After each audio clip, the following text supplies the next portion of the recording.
Le petit cours de cet après-midi, il est tellement simple, c'est un des plus difficiles à donner.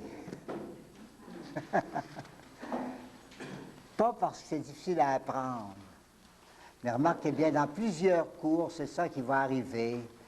Ce qui est le plus difficile dans beaucoup de choses, là, comme dans le cours numéro 5 sur l'ascèse, c'est pas la doctrine elle-même, c'est l'équilibre, le dosage là-dedans.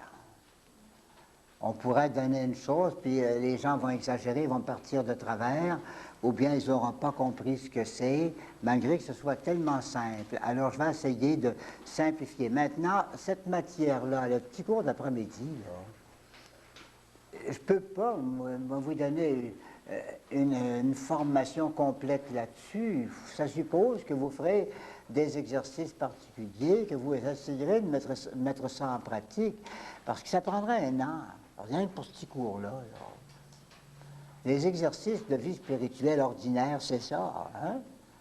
C'est de la méditation, c'est l'oraison mentale. Dans les noviciats, on enseigne ça pendant un an de temps, puis avec exercice pour dire essayez ça, vous allez voir. Je suis forcé, dans la force des choses, si on ne voulait pas que vos cours durent un an de plus, hein, de simplifier, puis de vous donner juste les notes principales, mais avec une préoccupation de sauver l'équilibre, la synthèse, là, puis pas faire de boursouflure, vous savez, d'envoyer fort d'un côté pour défaire ça ensuite. Hein? Alors, c'est dans cet esprit-là que je vous donne le cours cet après-midi. C'est simple, mais ça suppose des efforts, mais justement, comme je l'ai laissé entendre avant-midi, des efforts qu'il faudra supprimer ensuite. C'est un temps de formation, hein? Puis quand on est formé, il faut simplifier ensuite.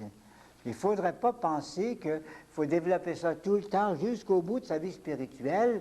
Là, on risque de faire une fausse route, hein? Et c'est le défaut dans beaucoup de noviciats, dans un sens, parce que les novices, on les a jeunes, on leur enseigne la méditation telle que ça se pratique quand on est jeune, quand on commence, puis après ça, ces novices-là, on ne les revoit plus. Ils vont peut-être vivre 40, 50, 60 ans ensuite, là. Hein? Puis là, mais il faudrait être là pour leur donner d'autres conseils appropriés, puis on ne les donne pas. Hein? Il arrive assez souvent alors que la méditation, qui est un exercice passager pour quelques années de formation, là, il arrive qu'on s'en fait une espèce de religion, puis qu'on reste pris là-dedans. Hein? Puis ça, il ne faut pas.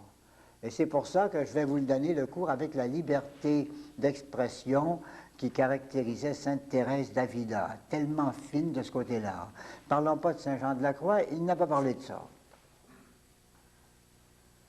Quand il a parlé de méditation, Saint Jean de la Croix, il voulait dire toutes les formes de prière, j'ai dit ça ce matin, hein, toutes les formes de prière qui sont plus ou moins méthodiques. Là, hein.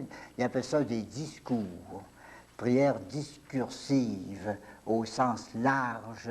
Mais cet après-midi, on va prendre un sens plus strict, tout de même en n'exagérant pas. Hein. Puis comme je ne connais pas, moi, vos conditions personnelles, chacun votre degré d'avancement, puis vos acquis, vos expériences, puis vos possibilités, je ne peux pas, moi, vous mettre tous dans le même cadre, là, puis vous dire, écoutez, on va en faire une méditation, là. Hein? Et puis c'est comme ça qu'il faut faire tout le temps. On ne peut pas faire ça. Hein? C'est un cours qui ouvre des horizons. Alors, on va essayer de voir clair là-dedans, mais c'est à vous de vous ajuster chaque pas que vous faites pour que ça marche bien dans votre vie, là. Alors, on est rendu à l'oraison mentale. Les oraisons, si vous voulez, le tableau des oraisons, là, il y a les oraisons vocales, prières vocales, on a vu ce matin, puis il y a les prières mentales. Entre les deux, il y a déjà des petites transitions, là. Par exemple, des petites prières spontanées, qui sont souvent des prières qu'on sait d'avance, mais qu'on invente à mesure, on en trouve quelques-unes à dire, là, des oraisons jaculatoires souvent connues, ou souvent les mêmes, hein? Mais c'est plus ou moins vocal, puis ça commence à être un petit peu méditation, mais c'est pas mental tellement. Ça passe par les prières, avec les prières vocales. Il y a la prière mentale, c'est celle qui n'est pas écrite, que vous apprenez pas par cœur, que vous lisez pas, mais que vous faites vous-même. Et sans même être obligé de l'écrire. Hein? C'est votre réflexion même, votre manière de vous adresser au Seigneur avec les facultés intérieures que vous avez. Ça, c'est prière mentale. Hein? Mentale à l'intérieur de la pensée. Dans les prières mentales, on va voir cet après-midi le premier degré. Ça va être lecture méditée et méditation. Plus tard, à la fin des deuxièmes demeures, on verra une prière mentale deuxième degré, mais c'est rien qu'au cours 18e, ça qu'on va voir ça, hein? Ou 19e, là. C'est la prière on appellera la prière affective, la prière d'affection. Et au troisième demeure, on verra encore une autre prière mentale, plus simple celle-là. Plus ça va aller, plus ça va être simple. La prière de simplicité. Puis après ça, la prière mentale devient prière sous le souffle de l'Esprit Saint. Alors ça devient prière contemplative. Et là, il y a quelques nuances qu'on verra, mais ça ne presse pas de les détailler. Hein? Ça commence avec les quatrièmes demeures. Donc, l'âme n'est pas encore assez forte, je suppose, un début de deuxième demeure, une vraie bonne conversion, on est sincère, on vient d'être frappé par la grâce, on a découvert le Seigneur, on sait qu'il faut servir le Seigneur, on apporte toute une nouvelle bonne volonté, toute neuve là, on apporte tout ça pour le Seigneur, puis on voudrait donc prier, tellement qu'on nous a dit que prier, c'est rien qu'ouvrir son cœur vers le Seigneur, mais on n'est pas capable, on n'a pas encore pris le tour. Alors, il faut prendre le tour de ça, hein? Pour prier seul, on n'est pas capable. Il y a des gens qui ne sont pas capables de prier tout seul. Il faut être plusieurs. Hein? Ils n'ont pas pris le tour encore. Hein? Il faut de l'aide, de la méthode. Alors, on va en donner deux aides de base. La lecture méditée, pour tout de suite, et après la pause, on verra la méditation, ou la prière de méditation. Lecture méditée. Quand l'âme sera plus exercée, on pourra faire la méditation. C'est plus difficile une méditation qu'une lecture méditée. Alors, si on ne sait pas trop, on commence par une lecture méditée. Disons tout de suite que la lecture méditée, ce n'est pas la même chose que la lecture spirituelle. La lecture spirituelle, vous lisez abondamment pour vous renseigner. C'est pour vous instruire que vous lisez. Tandis que la lecture méditée, vous lisez très peu, juste assez pour amorcer une prière. Si après 2 lignes, votre cœur est prêt pour prier, bien, arrêtez votre lecture après 2 lignes et priez. Et quand ça manque, retournez à la lecture pour prendre encore un peu de nourriture, là, et puis vous repriez encore un petit bout. Hein. Si vous voulez, la lecture méditée a pour but immédiat la prière. C'est une amorce de prière. Tandis que la lecture spirituelle, traditionnelle, là, elle va certainement atteindre la prière, mais à long terme, peut-être après des années, ça vous aidera à prier. En attendant, qu'est-ce que ça vous donne? Ça va vous donner de l'instruction. Alors, c'est clair comme but, là. Hein? Là, nous cherchons pour le moment, non pas encore la lecture spirituelle, qu'on verra dans le cours numéro 15, le mois prochain, comme une aide de la vie de prière, mais aujourd'hui, c'est la prière qu'on étudie. Hein? Et un premier essai de prière méditée, vu qu'on n'est pas capable encore de faire une vraie méditation, toute charpentée, là, architecturée dans sa tête, on va faire ça à l'aide d'un livre et ça va être une lecture méditée. Chaque phrase réfléchie, méditée et priée. Pourquoi ça? C'est parce que, et d'ailleurs ce que je vais dire ici, c'est bon, c'est assez universel, les commençants, les débutants, là, deuxième demeure, même très fervents, même les plus fervents, eh bien, on a 2 grands points faibles quand on commence ça. 2 difficultés. D'abord, malgré qu'on aime le Seigneur, je dis, là, une belle conversion toute neuve, on est tout frais converti, là, puis oh, on veut le Seigneur, c'est bien beau ça, mais qu'est-ce qui manque? C'est qu'on n'a pas encore eu le temps d'habituer ses facultés. Ces facultés intérieures, on ne les a pas exercées. Qu'est-ce que c'est les facultés ou les puissances, on dira souvent? C'est ça, l'imagination, la pensée, la mémoire, l'entendement, le raisonnement, les passions, les sentiments, c'est tout ça, avec l'intelligence et la volonté. Vous savez, on a ça, c'est pour s'en servir, mais il y a beaucoup de gens qui ne savent pas comment s'en servir. Beaucoup, la plupart. On ne pense pas toujours ce qu'on veut, hein? On pense ce qu'on peut. On voudrait conduire sa pensée, mais on n'a pas acquis le tour, la maîtrise sur sa pensée. Il y a des gens qui sont maîtres de leur pensée. C'est très difficile, ça. Quand j'étais jeune, on s'exerçait, quelques confrères, là, on disait, il faut s'exercer à ça. On partait en promenade, puis on disait, si tu veux, là, on va se tenir en conversation, puis on va faire un effort pour ne pas changer de sujet. On prend un point de conversation en partant, là, puis toute notre promenade, il faut rester dans ce sujet-là. Puis s'il y en a un qui s'aperçoit qu'on va à côté, et ramène-le, hein? Ben, c'est pas facile, c'est pas facile. Vous savez comme moi comment nos conversations sont toutes aiguillées à gauche et à droite. Hey, changement d'à propos, il faut que je te dise telle chose, et puis ça me fait penser ici, puis ça me fait penser ça, puis finalement vous êtes rendu je sais pas où, hein? Et puis de quoi est-ce qu'on parlait, hein? Ça, c'est un aveu de faiblesse, vous savez, hein? On n'est pas maître de sa pensée, c'est bien dommage. Parce que les philosophes, souvent, ils se servent de leur maîtrise de pensée pour se diriger contre l'Église, puis contre la vertu. Hein?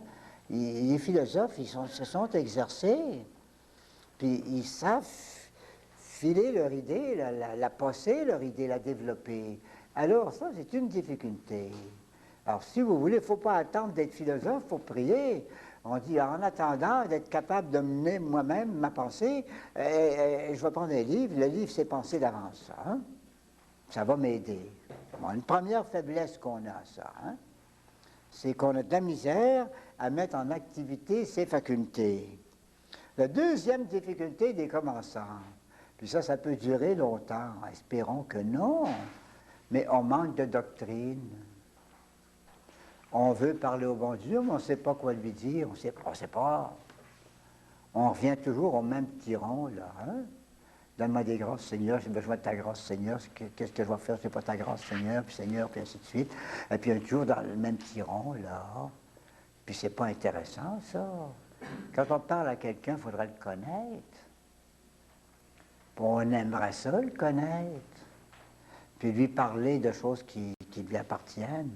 Je me rappelle une fois, j'étais à Chicoutimi, et puis je voulais justement faire entrer les cours dans un autre endroit de Chicoutimi. J'étais déjà à Chicoutimi même, puis je voulais aller à Saint-Joseph-d'Almort. Je téléphone à Monseigneur Paré, de sainte mémoire. Téléphone, ah, Père, ben oui, Père, gentil comme tout, il me reçoit bien au téléphone. Bon, ben, il dit, qu'est-ce que je peux faire pour vous? Ben, j'ai dit, nos cours, vous savez, ben oui, vos cours, ben, y a-t-il moyen de les avoir, que je les passe à Alma? Ah oui, oui, entendez-vous avec le curé, puis ça va marcher, hein? Et puis je ferme le téléphone. J'apprends, tout de suite après, mon Dieu, une demi-heure après, j'apprends que Monseigneur Paré venait d'être nommé coadjuteur à Chicoutimi. Je ne le savais pas. C'était péché de ne pas le savoir.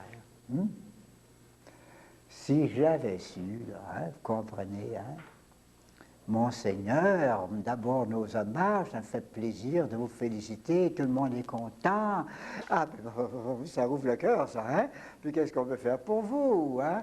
Ah, ben, vous savez, nos cours, ah, oui, à la bonne heure, hein? Il était très gentil, mais c'est moi qui n'ai pas été gentil. Puis je n'ai pas été gentil parce que j'étais ignorant. J'aurais dû savoir. Avec notre Seigneur, c'est la même chose. On dit que la prière, c'est s'entretenir avec Jésus, Marie, Joseph, le bon Dieu, Jésus, Marie, Joseph, tout ça, là. Mais si on ne sait rien, qu'est-ce qu'on va leur dire? Jésus, ben Jésus, oui. Mais si vous savez qu'il est le fils de Marie, que sa mère, c'est une perle, une perfection rare, un compliment pour sa mère. Si vous savez, vous avez une petite idée du mystère de l'incarnation, ah, merci à Maman Marie pour avoir dit oui. Et puis il y a toutes sortes de choses qu'on peut dire comme ça au Seigneur quand on sait son évangile, quand on sait sa religion. Hein? Il y a un tas de choses que les gens ne savent pas. Ils veulent prier, puis ils ne savent pas quoi dire. Le mystère de la Sainte Trinité, bien oui, mais ils ne comprennent rien là-dedans. Hein? Il y a moyen, je ne dis pas de comprendre le mystère, mais de comprendre quelque chose dans ce mystère-là. Et c'est très beau. Vous en donnerez des exemples en passant. Hein? D'ailleurs, dans le cours numéro 1, il y en avait. Hein? Et puis, il y a d'autres choses. Le mystère de la rédemption, Jésus, le médiateur, ça va venir, c'est dans un autre cours. J'en ai parlé d'ailleurs au cours numéro 4 un peu. Ça va revenir. Alors, si on se renseigne, puis qu'on lit ces choses-là, puis qu'on a ça dans la tête, ça va prier tout seul. Mais au commencement, on n'a pas ça. Alors, si on ne l'a pas dans sa tête, il faut le chercher ailleurs. C'est pour ça qu'on ouvre un livre. Puis on va tâcher de trouver dans le livre des suggestions. C'est le mot principal. Hein? Alors, autrement, ça va tourner en rêverie. On va dire toujours les mêmes fadaises. Tu sais que je t'aime bien, mon Jésus. C'était bien fait pour nous autres. Je t'aime bien. Puis après, je t'aime bien encore. Hein? Le discours ne va pas loin dans ce temps-là. Hein? Quand on veut que ça marche, il faut être renseigné un peu. Si on ne lit pas les journaux, si on n'a pas de radio, si on n'a pas de TV, pas de radio, pas de journaux, pas de rencontres avec personne, on ne sait plus rien. Hein? Alors, il faut se renseigner. Puis en attendant d'être renseigné, parce qu'il ne faut tout de même pas attendre des années avant de commencer à prier, hein? On s'aide avec un livre. Le livre vous dit des belles choses, pourvu que le livre soit bien choisi. Lecture de qu'est-ce que c'est? C'est la lecture méditée. Qu'est-ce que c'est que la lecture méditée? Prenez les deux mots, c'est lecture et méditation, ou c'est méditation accrochée à une lecture, suggérée par une lecture. Se servir dans des lectures de méditation plus ou moins rédigées, plus ou moins composées et rédigées, là. Hein? Maintenant, ce n'est pas nécessaire d'avoir un livre qui est marqué qui a pour titre méditation sur tel mystère, pas nécessaire. Il y a d'autres livres où c'est pas le titre, mais c'est quand même de la méditation. Vous donnerez des exemples là. Donc, se servir de livres qui fournissent des considérations développées, ça dit déjà des explications, des considérations. Hein?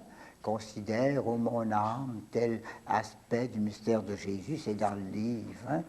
Ou encore des sentiments exprimés, sentiments de reconnaissance, sentiments de contrition, sentiments d'amour, sentiments de confiance, de désir, que sais-je encore, et des résolutions. Puis dans ces trois mots-là, que vous avez sur vos feuilles, vous avez les trois parties d'une méditation. Une méditation comporte nécessairement des considérations. Quand on est capable, on les développe soi-même. Si on n'est pas encore capable, on s'aide d'un livre pour les développer. Ils sont commencés dans le livre. Des considérations, c'est-à-dire penser, des sentiments d'amour, de confiance, et ainsi de suite. Hein? Et troisièmement, des résolutions à prendre. Parce que c'est toute la vie, ça. Si vous voulez bien comprendre ça, la vie, ça va vous aider parce que ça va vous aider à vous comprendre vous-même. La vie, vous savez, c'est trois choses. La pensée, l'amour, puis l'action. Dieu nous a créés pour le connaître, et c'est de la pensée, pour l'aimer et pour le servir.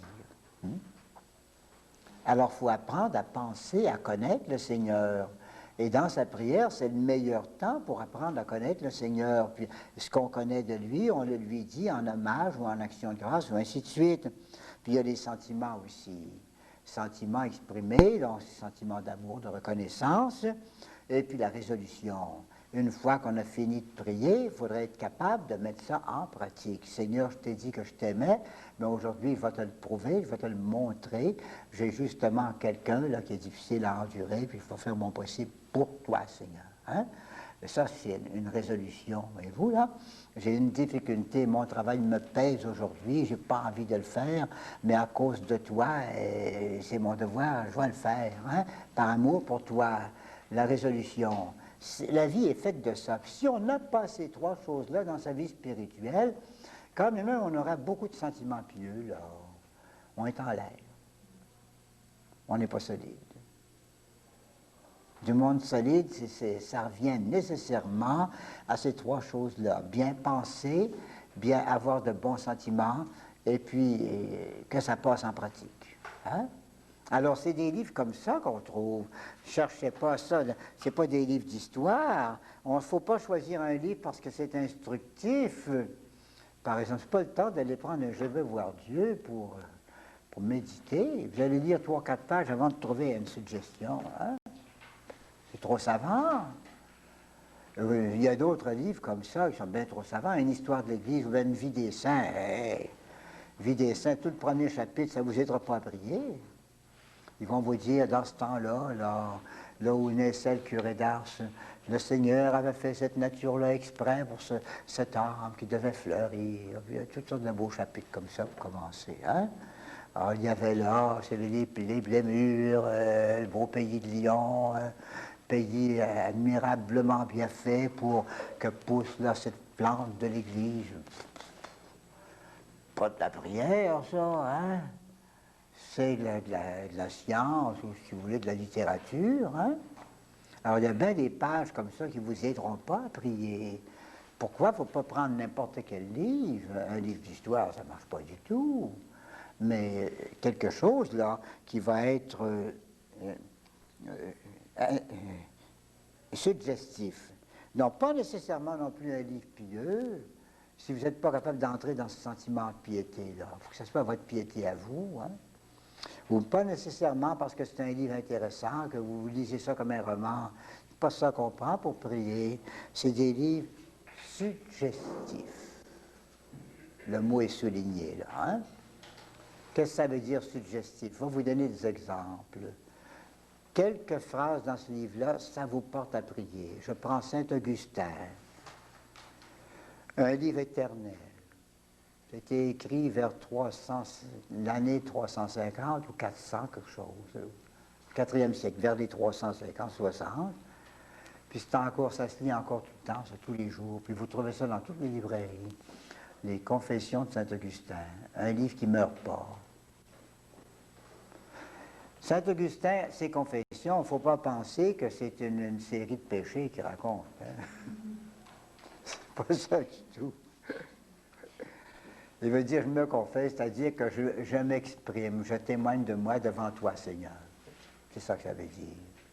Seigneur, je vais te raconter ma vie en prière. Puis regardez, dès la première page, il me dit, en commençant ce livre de ma confession, ô mon Dieu, je me suis demandé si c'était mieux de commencer par t'aimer puis de te connaître ensuite, ou si ce ne serait pas mieux de commencer par t'aimer tout de suite, puis de te connaître après. Mais oui, il parle au bon Dieu. Hein? Et dans la même page, il dit, Seigneur, tu nous as fait pour toi. Et notre cœur ne peut pas se reposer tant qu'il ne t'aura pas trouvé. Et encore, dans la même page, là, il fait un acte de contrition, il dit, trop tard, je vous ai connu, trop tard, je vous ai aimé. Ça, vous avez quelque chose de beau. Bien, vous allez lire 300 pages comme ça. Hein? Il y a peut-être vers la fin du livre quelques pages que vous n'aimeriez pas trop sur les mathématiques, là, un peu subtiles. Mais dans l'ensemble, là, c'est un livre qui vous parle en prière, hein? Qui prie devant vous. Et alors, vous n'avez qu'à suivre ça. Prenez, par exemple, trop tard, je vous ai connu, Seigneur, trop tard, je vous ai aimé. Beaucoup vont dire, mon Dieu, j'ai gaspillé 10 ans à ne pas te connaître, à ne pas vouloir te connaître. C'est la même chose, hein? Seigneur, Seigneur, pardon, je le regrette. J'arrive à toi après avoir gaspillé des années. Et vous priez, là, hein? Et vous vous dites encore, tu nous as fait pour toi, Seigneur. Mais vous continuez, vous, je le sais bien, mon Dieu. J'ai essayé toutes sortes de choses, puis ça ne m'a jamais rien donné. Puis c'est rien que quand j'arrive à toi là, que je trouve le bonheur. C'est vrai, Seigneur, là. Puis vous lui parlez dans votre livre, là. Alors c'est ça, une lecture méditée. Un livre qui va vous suggérer, faire sortir de votre cœur la prière, là, hein, pour pouvoir l'offrir au Seigneur. Il y en a d'autres beaux livres comme ça, aussi l'imitation de Jésus-Christ, dont on a dit beaucoup de mal dans la campagne pour détruire tout ce qui était bon, le pseudo-concile. Hein? On a essayé de tout débarquer après ça. Hein? Alors, l'imitation de Jésus-Christ, ça a fait des centaines et des milliers de conversions, ça. Puis il y en a encore qui le lisent et puis qui sont ravis de ça. Je comprends qu'il y a quelques conseils qui s'adressent à des religieux. Ben oui, mais enfin, vous êtes capable de savoir que c'est pour vous autres, ça, hein? Bon, puis aller un peu plus loin, hein? Surtout le deuxième livre, puis le troisième livre, c'est sur l'amour du bon Dieu, puis l'Eucharistie, c'est toute beauté, hein? Puis ça vous parle directement, hein? Ça commence comme ceci, la première page, hein? Celui qui me suit, dit Jésus, ne marche pas dans les ténèbres. Alors vous êtes tout de suite en conversation. Seigneur, je veux te suivre, je veux marcher avec toi. Seigneur, je ne veux pas t'abandonner. Le plus grand malheur, ce sera de te laisser là. Vous priez avec un livre comme ça. Hein? Savez-vous que le bon pape Jean XXIII avait ce livre dans ses mains quand il est mort? Il l'a lu jusqu'à la dernière minute de sa vie. C'est le livre qui l'a sanctifié, notre bon pape Jean. Hein? Donc, vous choisissez un livre suggestif. Vous en aurez d'autres, moi, je ne sais pas, je ne peux pas vous faire toute la nomenclature, toute la liste, hein, mais vous en trouverez. Quelqu'un vous dit ça, dis donc, ça, je te dis que c'est beau. À chaque page, on prie. T'as pas vu ça, ça? On est presque pas capable de lire ça sans prier. Hein? Alors, vous en attrapez un livre ici ou là qui va vous aider à prier. Et alors là, comment vous allez faire votre lecture méditée? Hein? Vous interrompez votre lecture suivant les suggestions. Suggestions qui sont là. Vous interrompez pour pouvoir glisser vos réflexions à vous. C'est pas nécessaire de dire comme le livre. Si vous ne pensez pas comme le livre, mais au moins il vous a aidé à penser. Hein? C'est comme les psaumes. La petite Thérèse, l'enfant Jésus, qui lisait des psaumes, on chantait des psaumes en latin dans son couvent, là. Ben oui, c'était beau, mais il y a des psaumes qui n'étaient pas beaux. Ils les ont ôtés du bréviaire, là. Hein? C'était marqué « Seigneur, mes ennemis, massacre-les, manque-la pas, puis tue leurs femmes, puis tue leurs femmes, puis leurs petits-enfants, puis leurs bébés, pogne ça par les pattes, puis envoie-moi ça sur la roche, là. Hein? » Puis, c'était en latin, on lisait toujours ça, mais en latin pieusement. Vous t'allez par vous l'os, ça te pétrame, envoyer des petits-enfants, des petits bébés par les pattes sur la roche, puis on lisait ça. La plupart ne comprenaient pas, hein? La petite Thérèse comprenait le latin, hein? Puis tout en chantant ça avec les autres sœurs, elle disait dans son cœur, non mon Dieu, pas ça, non mon Dieu, pas ça. Si elle avait été libre, là, elle leur a dit tournons la page, puis prenons un autre psaume. Hein? Dans les psaumes, il y a énormément de belles choses. Hein? Qui me donnera des ailes, comme la colombe, et je m'envolerai. Hein? Toutes sortes de belles choses. Hein? Bon, alors il y a ça. Alors, là, vous glissez vos pensées, et vous avez le droit à vos pensées, vous aussi, mais celle qu'il y a dans le livre, ça vous suggère la vôtre. Hein? Vous dites, moi, c'est pas tout à fait comme ça, moi, c'est comme ça, puis vous le dites au Seigneur, vous êtes en prière, quoi. La même chose pour vos sentiments ou pour vos résolutions. Saint Alphonse, qui veut expliquer ça dans son style populaire, il parle de la poule qui penche toujours sa tête pour prendre un grain de nourriture, puis aussitôt après, lève la tête pour l'absorber, là. Tu vois passer ça dans le goulot, là. En fait, c'est ça, hein? Vous allez dans le livre prendre un bon grain, là, hein? Puis aussitôt, vous l'avez assez. Seigneur, là, c'est votre méditation, ça, hein? En chercher un autre.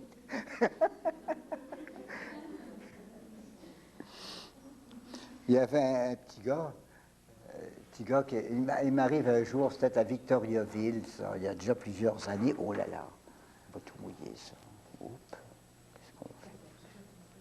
Ça va bien, ça? C'était à Victoriaville, ça. J'arrive pour donner mon cours. J'arrive donner mon cours un dimanche soir. De bonne heure, il y avait là dans la sacristie où je donnais le cours, il y avait une famille. Un monsieur, une dame, une grande-fille d'à peu près 15 ans, un petit gars de 9 ans, un petit gars de 7 ans. Ils ont dit, qu'est-ce que c'est ça? Ben, j'ai dit, c'est le cours de spiritualité. Et on dit, on s'est peut-être trompé, c'est pas, ça va pas. Ben, j'ai dit, vous pouvez rester, madame, monsieur aussi. La grande fille peut rester. Les petits, ben, qu'est-ce qu'on va faire des petits? On peut les envoyer jouer dans le sous-sol, là. Les autres, ils n'avaient pas voulu manquer à la messe, mais ils avaient manqué à la messe. C'était une belle journée d'hiver, un beau froid, là. Puis ils ont dit, il fait assez beau ce matin qu'on part en ski avec les enfants. Puis on va revenir, dans l'après-midi, il y a une bonne messe, là, vers les 4 heures. Alors, ils ont dit, on fait ça. Ils sont revenus, c'est tout frais, là, hein, puis ils ont mangé, ils se sont couchés, puis ils ont dormi toujours. Ils sont réveillés à 5h30. Mon Dieu, notre dimanche, qu'est-ce qu'on va faire? Puis là, ils ont fêté un peu, ils ont attrapé un bulletin paroissial. Il y avait des cours spiritualité à telle église, Sainte-Victoire. On dit, on y va. Alors, quand j'ai dit ça, c'est spiritualité, ils ont dit, les petits, là, la mère a fini par dire, ils vont rester. On va les mettre un à chaque côté de moi, en avant, comme ça, là. La mère, son petit de 7 ans à un côté, le petit de 9 ans à l'autre côté, la grande fille un peu plus loin. Puis j'ai fait exprès, bien sûr, pour être simple, là, hein. J'ai parlé des petits exemples d'enfants, puis ainsi de suite, là. Bon. Puis à la pause, le petit garçon, le petit, là, est venu se coller contre moi un peu. Il dit, mon père, j'ai tout compris. J'ai dit, toi, tu as tout compris ça? Oui, mon père. Certain? Oui, oui, oui. Puis il dit, à porte de ça, ce que vous avez dit, je le fais. Toi, tu fais ça? Un petit bout d'homme de 7 ans, hein? Oui, il fait ça. Il dit, moi aussi, je n'ai des livres chez nous. C'était pas Saint-Thomas d'Aquin, par exemple. Il dit, je n'ai des livres chez nous. Puis il dit, je les lis. Puis il dit, quand ça ne fait pas comme dans mon cœur, j'arrange ça, c'est mon cœur qui compte. Une vraie leçon, vous savez? Une vraie leçon. Ben, cette famille-là, ça continue, ça, en spiritualité, ça fait des années, ça fait 7-8 ans, ça, hein? C'est une fameuse famille, hein? Très belle famille.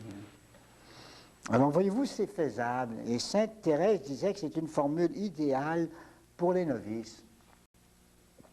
Les novices, bien avant de les lancer, ils arrivent de tous côtés, hein, puis avant de les lancer dans la méditation sérieuse, c'est serré, là, on leur dit commencez par ça. Puis nous autres, notre noviciat, dans notre temps, nous avions 3 méditations obligatoires par jour, 2 à la chapelle, matin et soir, avec toute la communauté. Puis ça, c'était austère, cette affaire-là. Hein. À la noirceur, pas de livre. Puis on écoutait un lecteur qui souvent était ennuyant, hein. Il se levait, puis il disait ça recto tono. En ce temps-là, Jésus dit à ses disciples. La lumière s'éteignait, puis on restait avec rien. Hein. Il aurait fallu écouter, puis on se débrouillait comme on pouvait. Hein. Alors, le père Maître disait c'était un peu fort, ça, pour commencer. Mais l'après-midi, là, l'après-midi, on avait une demi-heure dans nos chambres. Et là, c'est facile. Vous pouvez vous asseoir, vous pouvez prendre un livre, il nous passait des livres, et vous pouvez faire une lecture, méditer. On s'initie comme ça, avec un bon livre. Hein. Alors, c'est la même idée que Sainte Thérèse qui disait, c'est une méthode pas compliquée, mais excellente pour les novices, pour les commençants dans la vie d'oraison. Nous allons faire la pause ici. Et puis, nous allons voir l'autre aspect, la méditation ensuite.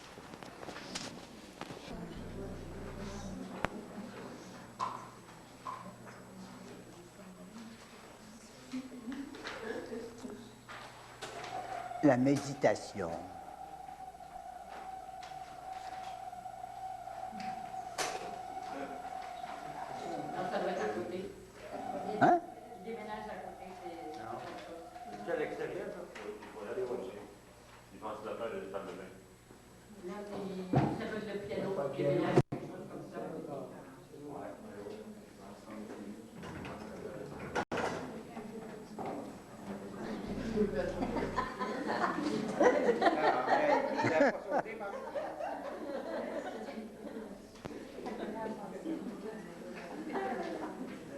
C'était des balades.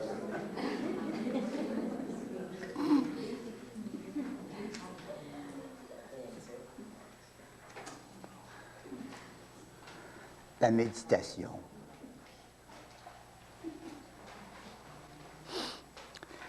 La méditation suppose des facultés suffisamment exercées et nourries. Voyez-vous tout à l'heure les deux points faibles. Hein? Facultés pas exercées. On a vu ça en haut, là. Hein? L'amour est ardent, mais les facultés sont inhabiles. À la page 1 encore. Hein? Voyez-vous, le point faible, c'était ça. Hein?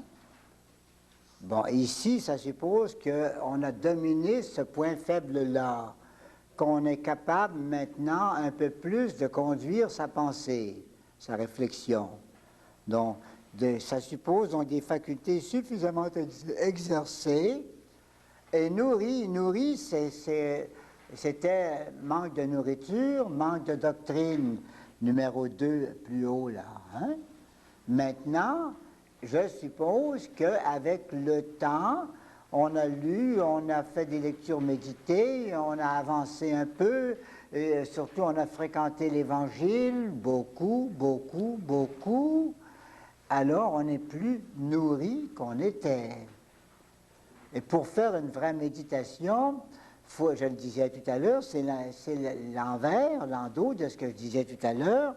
Cette fois-ci, ça prend des facultés qu'on peut mener, être capable de conduire son idée. Hein?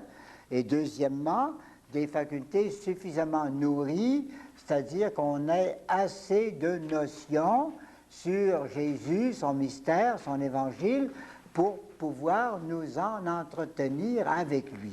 Hein? Et alors, ça consiste en quoi, la méditation? Ça consiste à faire sur un sujet choisi d'avance, un objet, un sujet, c'est-à-dire un thème choisi d'avance. Par exemple, on dira demain. Hein? C'est la Quasimodo, vous savez ça que c'est la Quasimodo demain?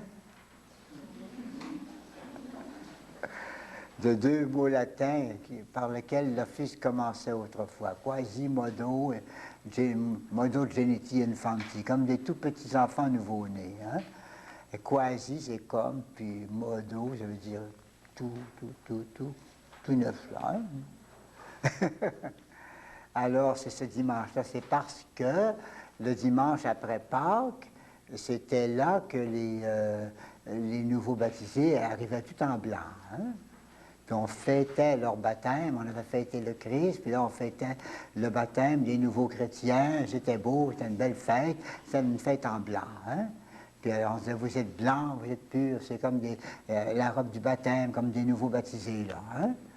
C'était très beau. Hein? Alors on peut dire, demain, ben, c'est ça, ben, je vais méditer quelque chose là-dessus. En même temps, il va y avoir des nouveaux chrétiens, c'était beau, c'était une belle fête, c'était une fête en blanc. Hein? Puis on disait, vous êtes blancs, vous êtes purs, c'est comme la robe du baptême, comme des nouveaux baptisés, là. Hein? C'était très beau. Hein? Alors on peut dire, demain, ben, c'est ça, ben, je vais méditer quelque chose là-dessus. En même temps, il va y avoir dans l'évangile de demain des rappels de la résurrection. Bien sûr, c'est l'octave du jour de Pâques. Hein? Alors, ça va être ma pensée. Je vais tourner ma pensée, ma réflexion, disons, demain, dans mon oraison, là, je vais tourner ça vers ce sujet-là. Voyez-vous, là, faire sur un sujet choisi d'avance, un thème choisi d'avance. Faire quoi? Faire des réflexions. Réflexion ou considération. C'est à peu près la même chose, avec nuance quand même.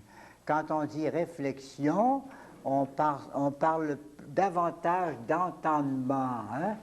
C'est de l'entendement hein, qui va réfléchir, et toutes les raisons pour, contre, ainsi de suite. Et quand on dit considération, ça pourrait être plus facilement les choses de pensée puis d'imagination, hein, des tableaux. Mais dans la pratique, ça se mêle, les deux. Hein? On réfléchit tout en pensant, on pense tout en réfléchissant. Hein? Donc, c'est pour ça qu'on a mis les deux mots ici. Faire des réflexions ou considérations sur un sujet choisi d'avance, disons la résurrection du Christ, comme pour demain. Pourquoi? Pour créer en soi une conviction profonde ou résolution. Pourquoi est-ce qu'on réfléchit comme ça? Qu'est-ce que c'est que ça donne? C'est que ça va vous donner des convictions, des idées force, ou des idées de force, hein? Des idées puissantes qui vont vous aider à vivre ensuite. Ce sont les convictions qui mènent le monde, pas n'importe quelle pensée, pas n'importe quelle idée. Quand on dit ce sont les idées qui mènent le monde, ce n'est pas tout à fait vrai. Ce sont les idées qui sont devenues des convictions, des idées qui ont vaincu la victoire, hein, qui ont vaincu votre pensée, puis que vous avez épousée, puis avec qui vous marchez, là, avec ces idées-là. Hein. Pour créer, donc ce qu'on vit, c'est donc une conviction profonde, une conviction telle que ça va enchaîner avec une résolution. Hein. Si vous êtes vraiment convaincu qu'il faut servir Jésus-Christ, bien vous allez le servir. Vous allez dire, comment moi je vais le servir? Je me fais un plan de service de Jésus-Christ. Hein? Si vous êtes convaincu qu'il faut propager la dévotion à la Vierge Marie, vous dites, je suis convaincu, bien je vais le faire. Hein? Maintenant, comment je vais le faire? Je pense que je peux m'y prendre de telle et telle façon, c'est votre résolution. Hein? Puis si on en prenait des résolutions, je vous assure qu'on changerait vite. Mais souvent on en prend, puis on les oublie tout de suite. Hein? Des résolutions écrites, mais pas des convictions. Pas assez. La conviction, ça s'imprime, ça. Souvent, on va marcher toute une vie sur une idée. Hein? On suit son idée. La réflexion, puisque je parle de réflexion, il ne faut pas viser une réflexion trop abstraite. Ce n'est pas de la philosophie. On n'a pas besoin de ça dans la prière. Hein? C'est pas ça qu'on vous demande. Une réflexion très simple, là. Seigneur, tu as fait beaucoup pour moi, ça mérite bien que je fasse quelque chose pour toi. Oui, c'est simple, ça. Hein? Au lieu de dire des parce que, hors donc, là, trop compliqué. Hein? Pas trop synthétique.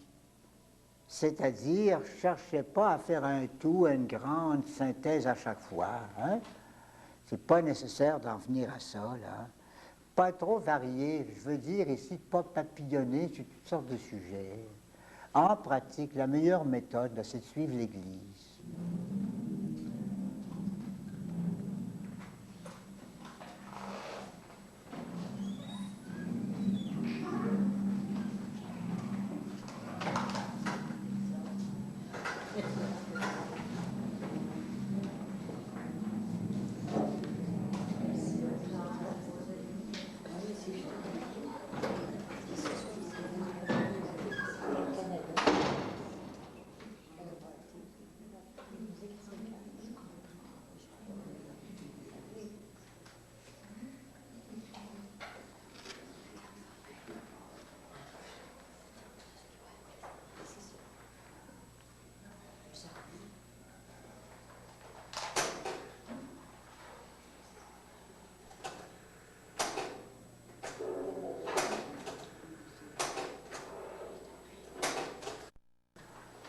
Ben, voyez-vous, j'ai dit, la meilleure manière, c'est de suivre l'Église.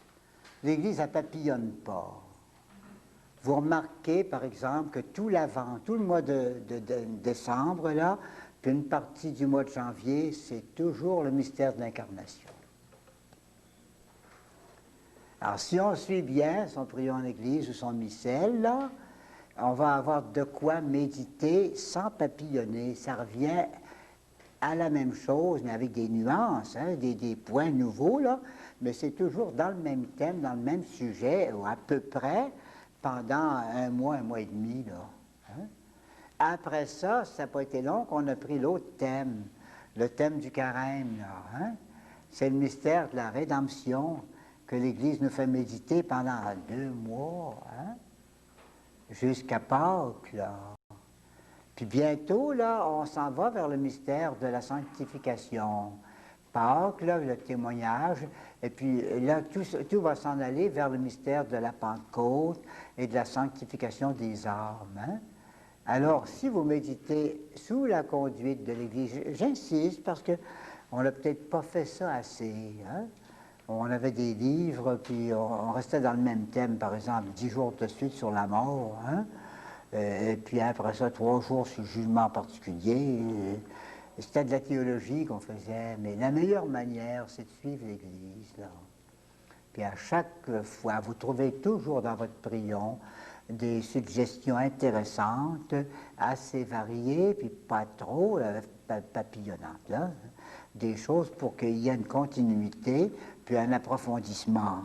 Puis d'une année à l'autre, la roue revient et on approfondit encore davantage une autre année. Donc quelque chose de simple et souvent répété, cette réflexion-là. Cette réflexion-là, si elle est faite comme il faut, elle va créer la conviction, c'est-à-dire une idée force, une idée victoire, hein? Une idée qui mène, et la conviction elle-même va engendrer la résolution énergique, d'où sort le service de Dieu. Regardez bien là, prends ça d'abord, on dit commencer par la fin. Qu'est-ce qu'il faut? Il faut servir le Seigneur. Vous voulez servir le Seigneur? Prenez des bonnes résolutions. Vous voulez prendre des résolutions efficaces qui vont marcher? Bien, ayez des convictions. Une résolution en l'air, ça ne mène à rien. Hein? Donc, développez des convictions. Vous voulez des convictions? Bien, méditez. Hein? Réfléchissez. Si on réfléchit sur rien, on n'aura jamais de conviction. Par conséquent, on n'aura jamais de conviction, on n'aura jamais de résolution énergique. Puis finalement, on ne s'occupe pas du Seigneur, on le laisse là. Hein? Alors, il y a un enchaînement sérieux là-dedans. Et c'est pour ça que ceux qui font vraiment bien leur méditation, là, et en suivant des lois comme celle-ci, là, ils peuvent arriver à un magnifique service du Seigneur. Et un jour ou l'autre, ils seront comme saturés de toutes ces pensées-là, et puis ils parleront avec beaucoup moins de mots au Seigneur, en quelques mots seulement, puis ils trouveront tout de suite ce qu'il faut dire, puis ce qu'il faut faire pour le Seigneur. Hein, ça simplifiera. Cette méditation peut être guidée par diverses méthodes,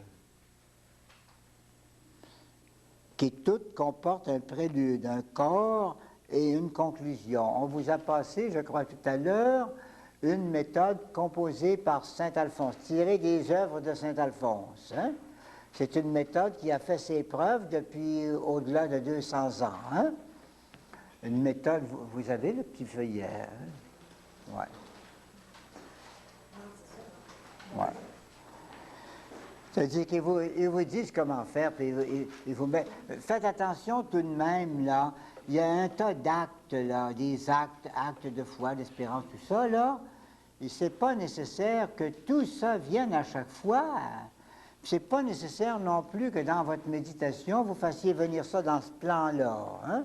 Pas nécessaire, ça. Hein? Parfois, là, vous pouvez enchaîner deux actes, un dans l'autre. Par exemple, la contrition, puis l'amour. Hein? Ça peut aller ensemble. Seigneur, tu sais, je t'ai offensé beaucoup, mais je ne veux plus t'offenser, je t'aime beaucoup. Alors, vous avez la résolution, vous avez l'amour, puis vous avez la contrition tout ensemble. Hein? Alors, mais ces actes-là, ils sont là, sur vos feuilles pour vous suggérer. De temps en temps, vous regardez ça, puis vous dites, bon, ben, il y a des actes de demande, j'en fais pas assez. Puis dans mes prières, bien, j'en ferai un peu plus. Ou bien vous verrez, il y a tel acte de désir. Oh mon Dieu, j'ai négligé ça. Hein? Alors là, je vais tâcher, vous lisez ça, puis une autre fois, vous faites plus attention pour mettre dans vos prières plus de désirs, les désirs d'aimer le Seigneur, désirs de le servir, et ainsi de suite. Hein? Mais ça peut vous aider pas mal, ça. Petite méthode-là. Prenez ça calmement, regardez-la. Vous pouvez même essayer de faire des méditations en suivant ça. Prenez-vous un thème, par exemple. Hein? Un thème, là, la résurrection de Jésus-Christ, source de la foi. Hein? Résurrection, source de la foi. Puis alors, encadrez ça dans cette petite méthode-là. Vous allez voir. Vous pouvez vous exercer à pratiquer ça. Là, hein? Donc, un prélude, le prélude, c'est toujours très, très bref. une fraction de minute. Hein? Ça veut dire ceci, mon Dieu, je ne suis rien devant toi, je suis un pauvre pécheur, mais j'ai confiance, donne-moi la grâce de faire cette oraison comme il faut, c'est tout. Puis vous pouvez ajouter, Bonne Sainte Vierge, viens à mon aide, Esprit d'amour, viens m'aider. Puis c'est fait, ça. Hein? Puis là, vous entrez tout de suite dans le corps de l'oraison par les réflexions. Puis là, avec les réflexions, vous allez essayer de créer des convictions. Puis dans une conclusion, où s'expriment les sentiments et les demandes. Je pense que dans la méthode de Saint-Alphonse, on a séparé ça. On a mis les sentiments et les demandes avec le corps de l'oraison, hein, dans le milieu. Et la conclusion, c'est juste les résolutions, puis un petit mot d'adieu au Seigneur. Seigneur, merci pour tout ça. Je vais essayer de faire comme il faut aujourd'hui. Et puis bonjour. À demain matin. ou à ce soir. Hein? Les méthodes, maintenant, il y en a de toutes sortes. Il y en a qui sont terriblement compliquées. Il y en a qui sont très simples. Et puis, on a trouvé souvent que c'était fastidieux, c'était fatigant. Il y a eu toutes sortes de blagues là-dessus. Hein? Une petite novice qui écrit à ses parents, « Maman, on a commencé à apprendre la méditation au noviciat. Je te dis que c'est pas une petite affaire. Ça commence par les pilules, après ça, on a les points, puis ça finit par les coliques. » C'était les préludes, les points de méditation, et puis après ça, c'est les colloques avec le Seigneur.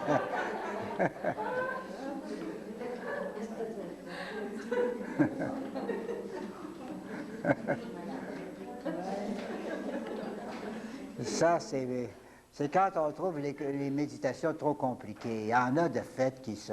J'en ai rencontré, moi, un religieux, là, ça faisait même 3 ans qu'il était religieux, puis il était pris là-dedans. Il n'était pas capable de se trouver là-dedans, et serré dans ça. Ça n'a pas de bon sens. J'ai dit, passe-moi ton livre, c'est un mauvais livre. Il dit, ça se peut pas, c'est fait par un saint. Ben, c'est toi qui es un mauvais lecteur d'abord, hein? Tu lis mal ton livre, hein? Non, c'est bon un certain temps. Comme je l'ai mis ici, trop classique. Les méthodes apparurent nombreuses au Carmel, mais après Saint-Jean-de-la-Croix. Il n'aurait pas été content s'il avait été là, hein? Parce qu'il n'était pas trop pour les méthodes compliquées. Hein? Dans l'école française, c'est l'école de Bossuet, ça. Hein? L'école de Bossuet, Bourdaloue, l'école de Bérulle, M. Audier, Saint-François de Sales, Saint-Jean, Saint-Grignon de Montfort, Saint-Jean-Eudes, et puis d'autres encore. C'est l'école française, ça. Puis un personnage remarquable, Marie de l'Incarnation, avec son fils, donc Claude Martin, des méthodes très compliquées. Pas toutes les autres, mais parmi eux autres, là, il y a eu des méthodes assez compliquées qui ont formé des âmes fortes et modérées. C'était pas trop l'élan mystique, c'était plutôt la formation. Hein? Maintenant, on n'aime plus ça. Là. On veut plus large maintenant. C'est le cri du monde actuel. C'est pas trop de carcans, pas trop d'affaires, pas trop de complications, puis il y a du bon. Hein? Trop classique ou trop compliqué souvent, pas toujours. Elles ont vieilli. On les subit sans goût ni profit. Voyez-vous, là, vous allez essayer, ceux qui ne seraient pas accoutumés à la méditation, vous pouvez essayer avec celle de Saint-Alphonse. Elle est assez simple, assez suggestive aussi. Puis si ça ne fait pas, gênez-vous pas. On laisse faire. Vous n'êtes pas, c'est pas un devoir de classe, hein? Vous n'êtes pas obligé de vous fatiguer avec ça. C'est un instrument pour favoriser l'apprentissage de la méditation, si ça peut vous rendre service. Hein? Essayez, puis si ça ne fait pas, on ne se fatigue pas avec ça. Hein? Voyez-vous, d'ailleurs, les méthodes souvent compliquées ne vont pas aux esprits intuitifs. Et Sainte Thérèse avait pour elle des éloges plutôt modérés. Elle disait, c'est tout de même bon. Pas trop enthousiaste. C'était pas son genre à elle. Hein? Il y a un danger dans ces méthodes-là.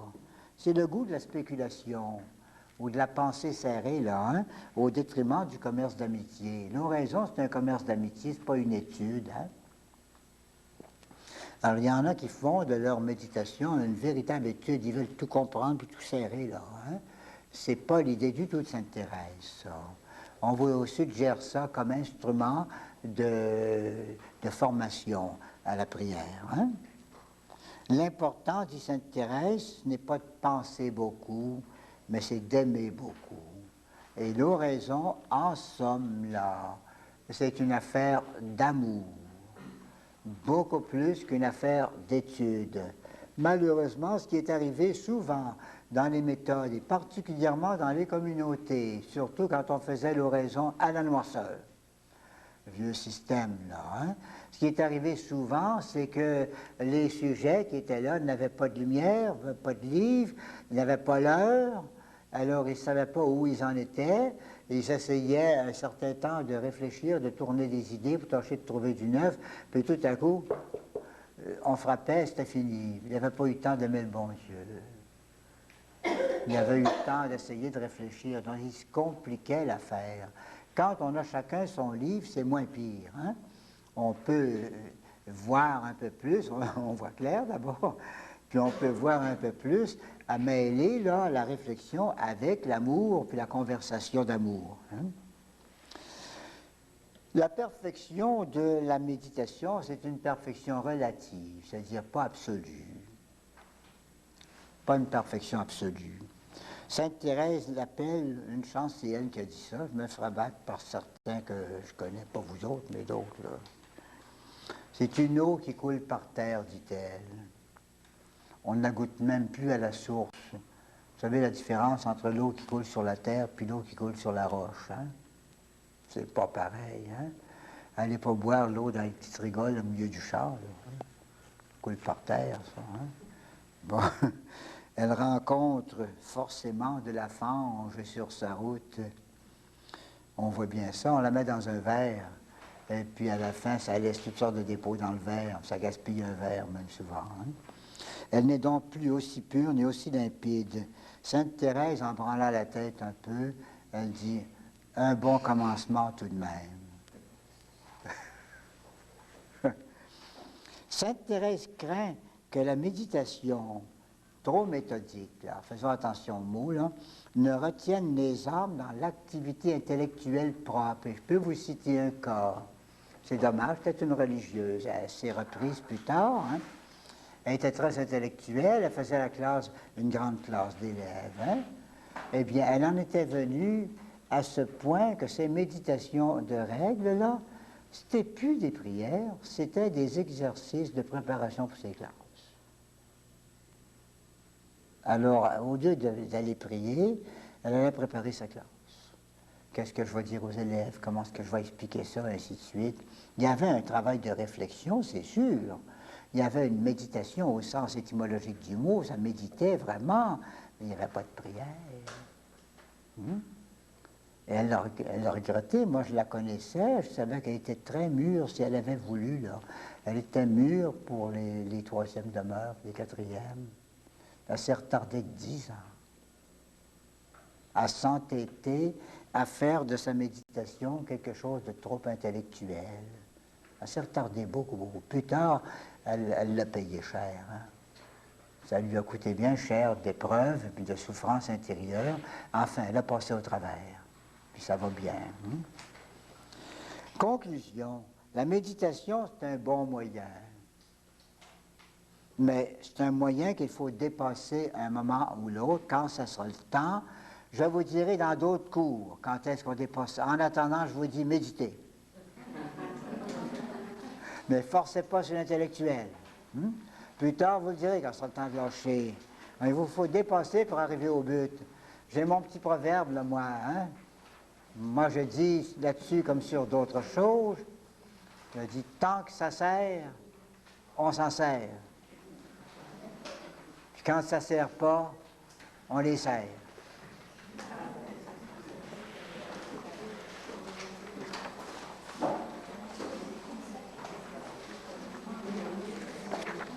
Bon. Essayez ça tout de même. Je vous suggère d'essayer ça un petit peu pendant le mois qui vient. Puis si vous n'êtes pas à l'aise, ben mettez-vous à l'aise. Hein? Arrangez-vous pas pour que ce soit une servitude, mais ça serait bien, honnêtement, de ceux qui n'ont jamais essayé en communauté, par exemple, ça serait bien, honnêtement, d'essayer de vivre ça un petit bout de temps, pour autant que vous allez pouvoir le faire. Hein?